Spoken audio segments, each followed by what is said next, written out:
सावन का महीना भगवान शिव की उपासना के लिए सबसे उत्तम माना जाता है। सावन के महीने में जो भक्त सच्ची श्रद्धा से भगवान शिव की उपासना करता है, उसकी सारी मनोकामनाएं पूर्ण होती हैं।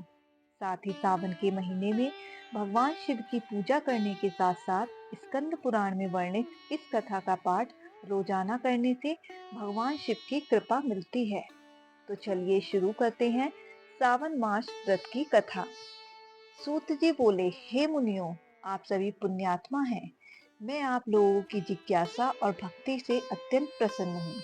आप लोग विनम्र, आस्तिक, सत्यनिष्ठ और श्रद्धालु हैं। इसलिए मैं आप लोगों के सामने श्रावण मास के अद्भुत महात्म्य का विस्तार से वर्णन करता हूँ। एक बार ज्ञान के जिज्ञासु सनत कुमार जी ने भगवान शिव से बड़े विनम्र भाव से प्रश्न किया, हे देवों के देव, आप योगियों द्वारा पूज्य हैं। हमने आपसे पहले अनेकों व्रत और धर्मों के बारे में सुना है, पर अब भी हमारी जिज्ञासा शांत नहीं हुई है। हे महादेव, 12 मासों में सबसे श्रेष्ठ कौन सा महीना है जो आपके मन को अत्यंत प्रिय है, जिसमें किया गया कोई भी कार्य अनंत गुना फल देता है? कृपा करके उस माह का विस्तार से वर्णन करें और उसमें होने वाले सभी धर्म और व्रत भी बताएं। भगवान शिव ने मुस्कुराते हुए कहा, हे सनत कुमार, मैं तुमसे अत्यंत प्रसन्न हूँ। सुनो, 12 महीनों में श्रावण मास मुझे सबसे प्रिय है। यही कारण है कि इसे श्रावण कहते हैं। इसमें श्रवण नक्षत्र की पूर्णिमा आती है, इसलिए भी यह श्रावण कहलाता है। इसके पुण्य फल को कोई पूरा वर्णन नहीं कर सकता। ब्रह्मा ने इसके लिए 4 मुख लिए, इंद्र ने 1000 नेत्र पाए और शेष नाग ने सहस्त्र जीवाएं पाई। फिर भी यह महात्म्य अपरिमित है। यह महीना सब व्रतों का सार है। इसमें एक भी दिन ऐसा नहीं होता जब कोई व्रत ना हो। हर तिथि और दिन विशेष पुण्यकारी माने जाते हैं। श्रावण में व्रत करने वाला कोई भी व्यक्ति, चाहे वह ब्रह्मचारी हो, गृहस्थ हो, वानप्रस्थी या सन्यासी, सभी को इसका अद्भुत फल प्राप्त होता है।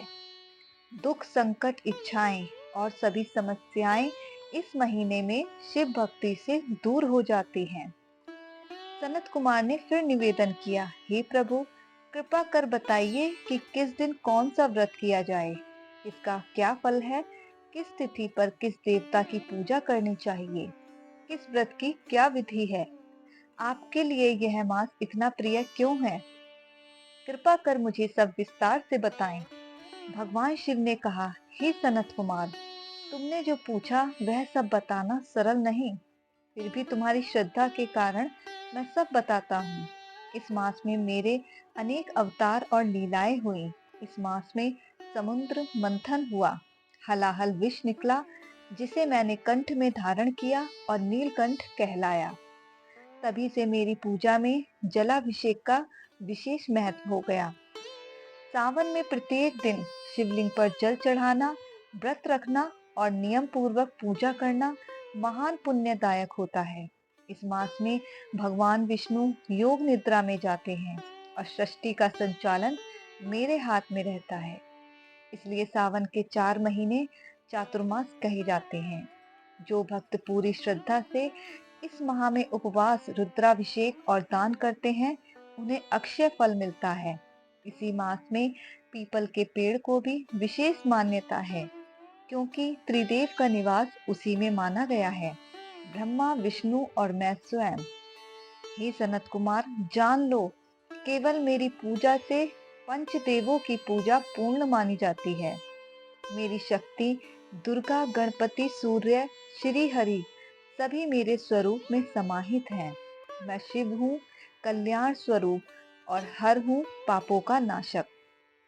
इस प्रकार सावन मास में किया गया हर तप, व्रत, दान और पूजा कई गुना फलदायक होता है और मोक्ष देने वाला भी होता है। इस प्रकार स्कंद पुराण में ईश्वर और सनत कुमार संवाद में सावन मास महात्म्य का पहला अध्याय पूर्ण हुआ। हर हर महादेव।